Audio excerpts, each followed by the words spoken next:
Okay, attempt number 2. Hi, welcome. This is a deck profile. Now, when it comes to Magic the Gathering deck profiles, at least for me, I constantly change my deck list. So this is by no way my finished product. So in the description, I will be putting the Moxfield list, which will be updated, so you can sort of see the updates I make over time. That being said, today's deck is Omo, Queen of Vesuva. Now I have 2 copies of the commander because sometimes I like playing the fancy one, sometimes I like playing the base one, you know. But they are both put in a pile on top of all of my tokens in the command zone, so they know that this is my commander and I'm not going to slip in a non-official one. So what we're going to do is we're going to do it like this, and we're going to go through the deck list. So I have separated these into weird orders. We shall go with first the effect doublers, which is Clara Oswald and Roaming Throne.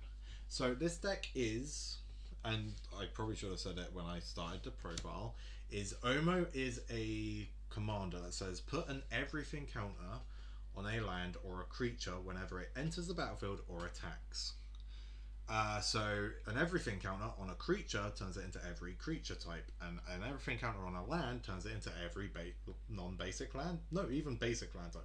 Basically any land type ever conceived, same with creature types.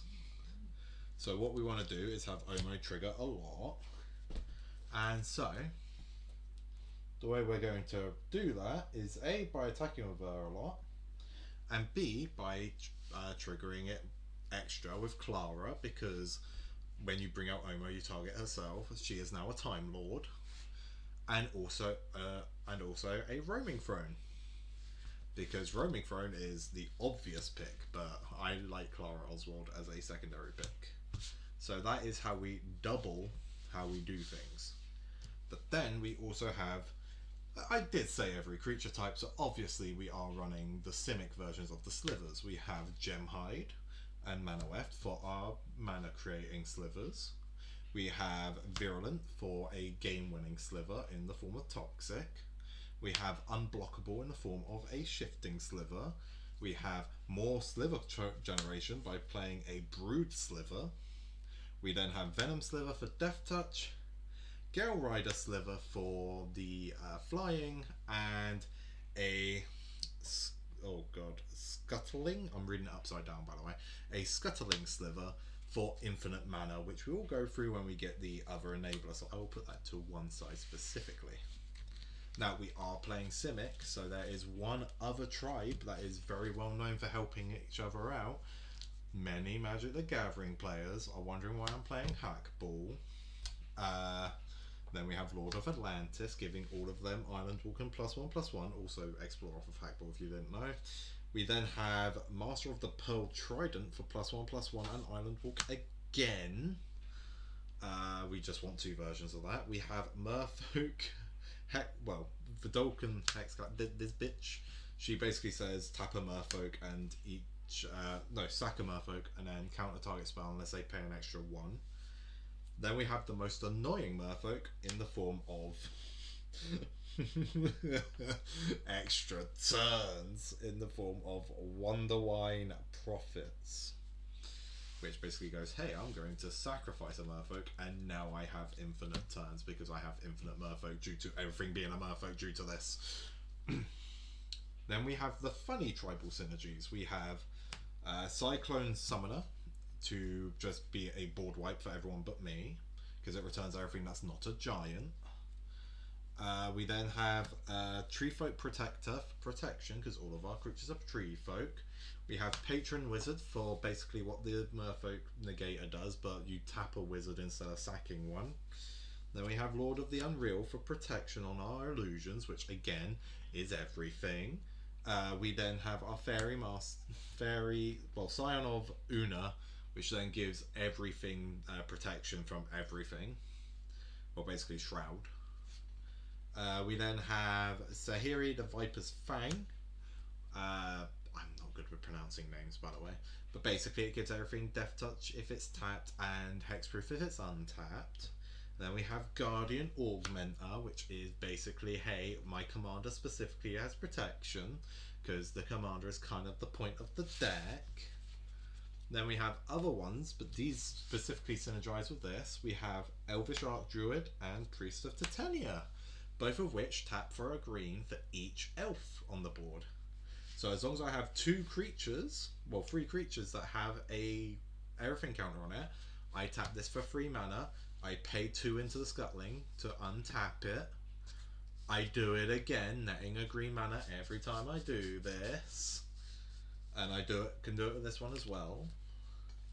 So that is why Scuttling Sliver, it has its own little section. We then have Malcolm, Keen Eye Navigator, because everything is a pirate, so you're able to make treasures. We have Guiltleaf Archdruid, because everything's a druid and you can steal your opponent's lands. That one seems more bullshit than the rest. We have Avenger of Zendikar for our token generation, and talking of token generation, we have Baru Wormspeaker for the same thing. Because if we have a creature that's like a 6/6, it's a worm because everything has everything counter. It now costs 6 mana less to activate Baru. We then also have, let me grab another chunk. We have Saru the Anointed, which gives all snakes, if they deal damage, I draw a card. So if any of my creatures deal damage, I draw a card. We have Zarak, which is basically I untap everything with a counter on it, which includes my lands and my creatures. So I'm putting an everything counter on a creature and a land every time I attack with my commander or bring it in. So basically, if I get counters on all my creatures, I also have it on all my lands. So I just untap everything on my end step. And I also put flood counters on your stuff to give you islands for the island walk. We have Apex Devastator, which is just a funny 4 cascade into any of this so far. We have a Herald of Hoofbeats for the horsemanship. Now we're getting into the generically good Simic creatures. So first one obviously is Nardu. Definitely should be banned in the command zone, but I think in the 99 it's not too bad, especially since the most I'm targeting with is my commander. I'm not actually playing any Shuko combo bullshit. We then also have a Coma, Cosmo Serpent, because everything is a serpent, by the way.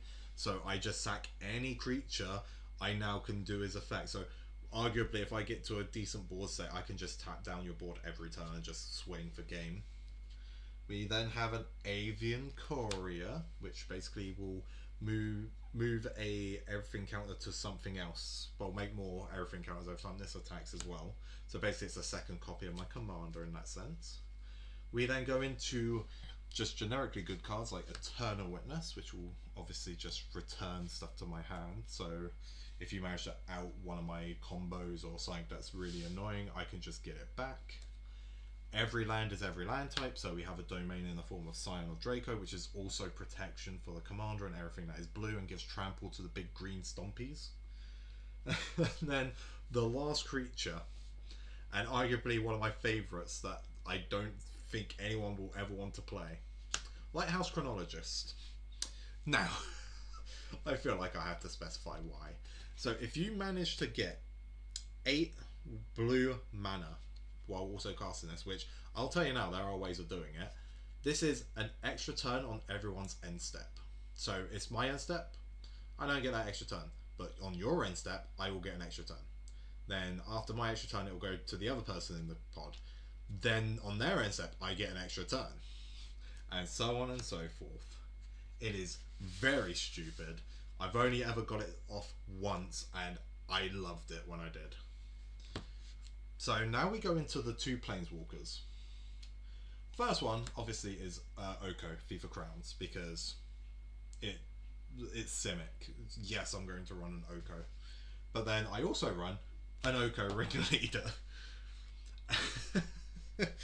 And they're my only 2 planeswalkers, by the way. The reason I'm playing Oko Ringleader is because it has the ability of draw 2 cards, and if I've committed a crime, which bear in mind I commit a crime on myself by targeting with Omo, I then get to discard one card instead of discarding two. I then also plus -1 to make an elk myself. And for -5, for each other non-land permanent I control, I create a token copy of all of this Lord shit. Yeah, yeah, I would say Ringleader is actually kind of good in this deck. So I'm running both the Okos for that reason. So that's all of the creatures and the Planeswalkers. So what we're going to do is we're now going to pile these up and put them to the side. Takes up a good portion of the deck, but that's for obvious reasons, because that's what the deck wants. Next we have the sorceries.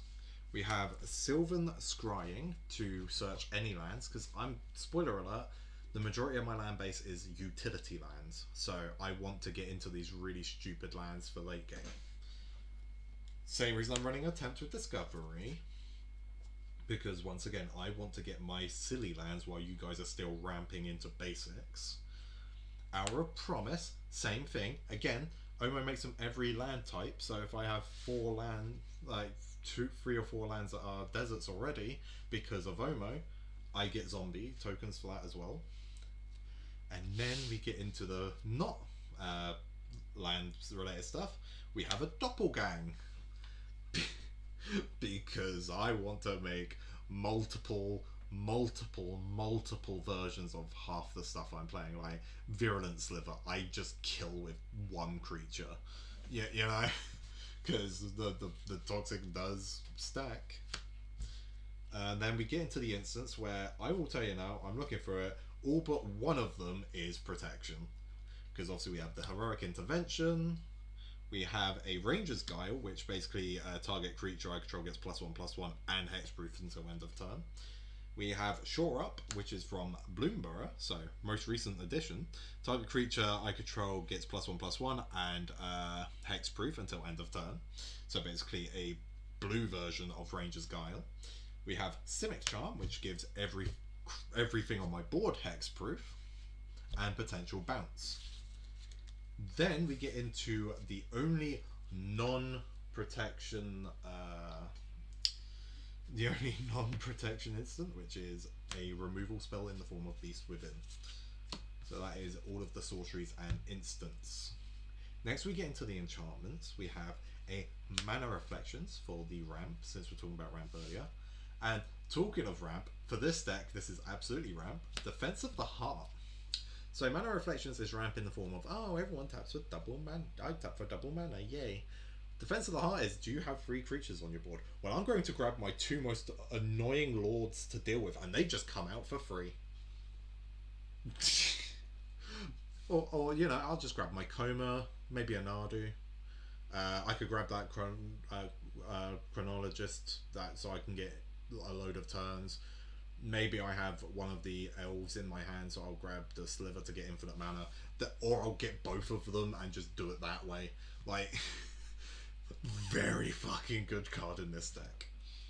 Then we go into the value of the engine, which is we get a Kindred Discovery, which is, hey, I declare a creature type. If I cast or attack with creature of said type, I draw a card. So I'll probably declare like Merfolk or Sliver, because I will be casting those more often than non-Slivers and that, because obviously they take up a somewhat okay portion of my deck. And then I'll draw a card every time all of my creatures attack because of the counters. Then we have a Deep Proof Pilgrimage to give myself even more Merfolk for Merfolk reasons. Also, it's just constant creature making, because I do have a couple of cards, a couple of cards that turns all creatures on the field into a certain creature type, or all creature types. Talking of which, we have Steely Resolve. I declare a creature type. I will admit, I normally choose Coward for this one because it is funny to me, but they are completely unaffected by every creature that is that creature type is Shroud. So I go, oh, Cowards. Now all of my Cowards have Shroud. That's everything.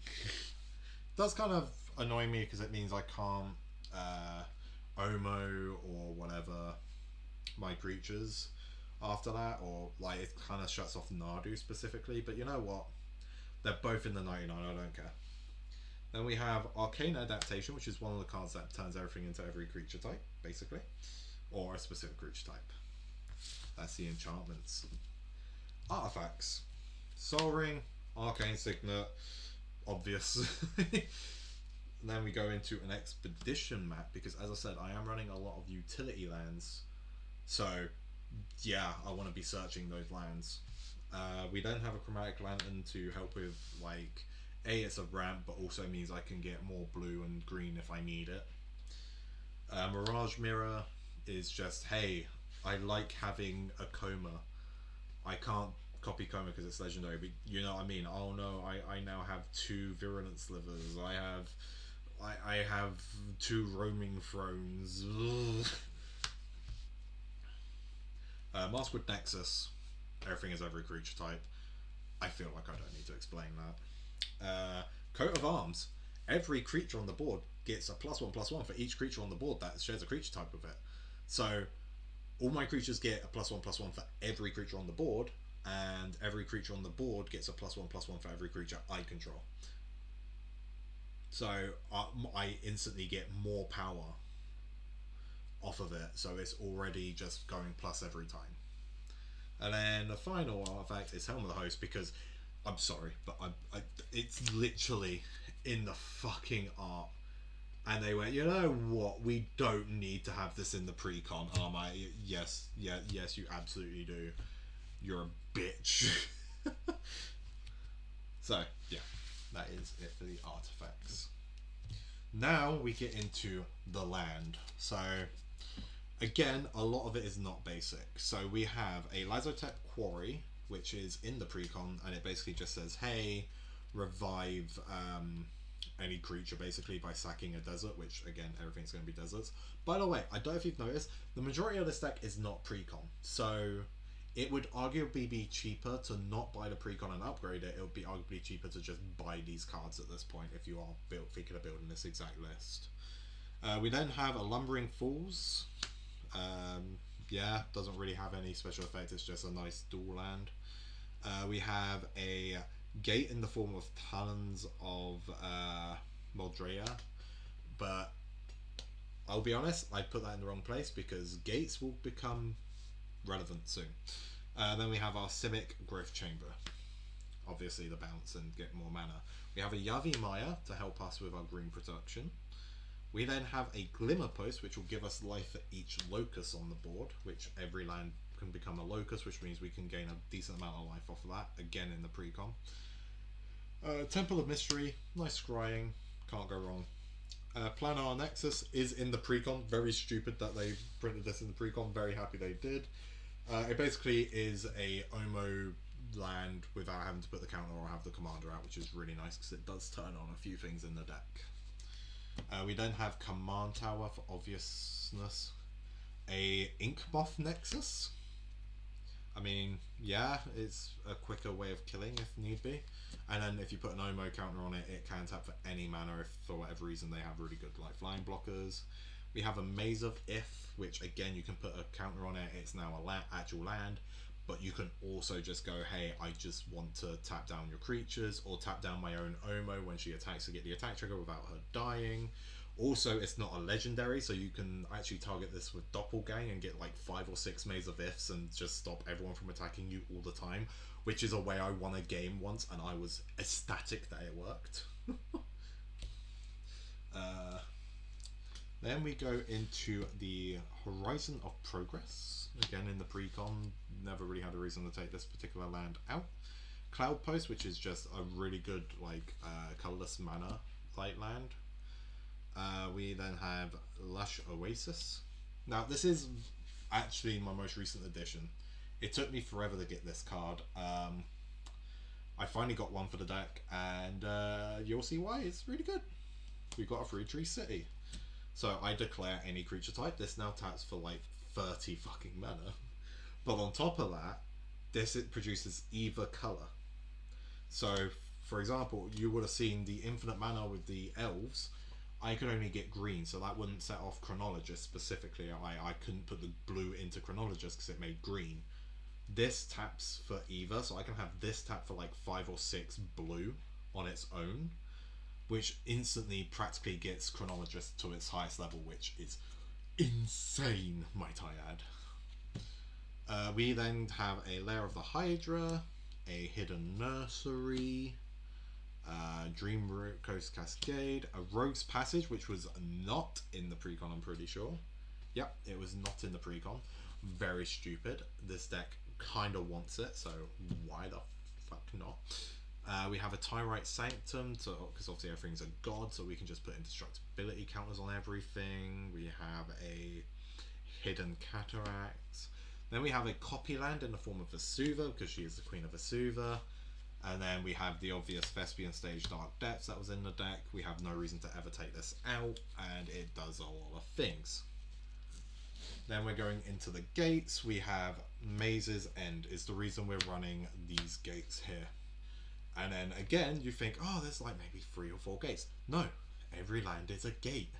We can win off of Maze's End. It is a win con.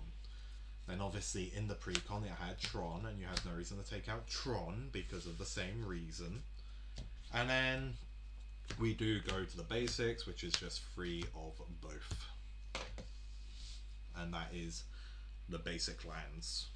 Now, that is the end of the deck list. The entire thing, I want to say I bought the pre-con for like 60 quid.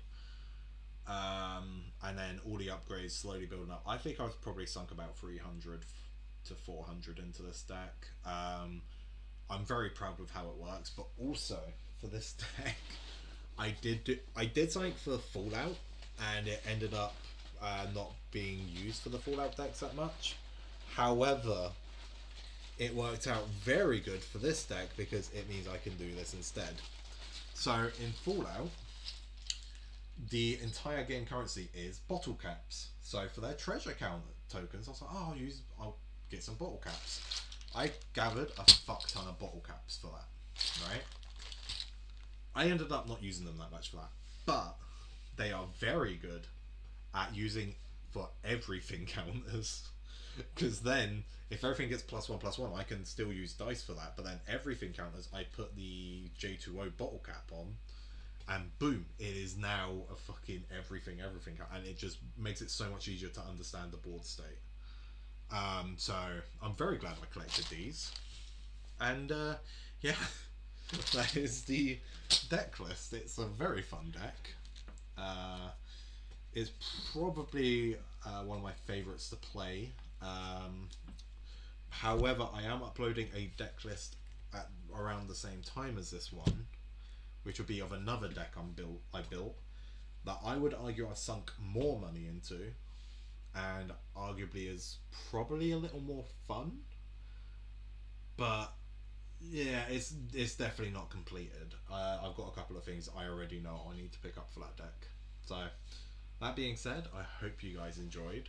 I hope you guys keep up to date with the deck, and I will see you in about 10-15 minutes of upload in the next upload, of which will be the other deck.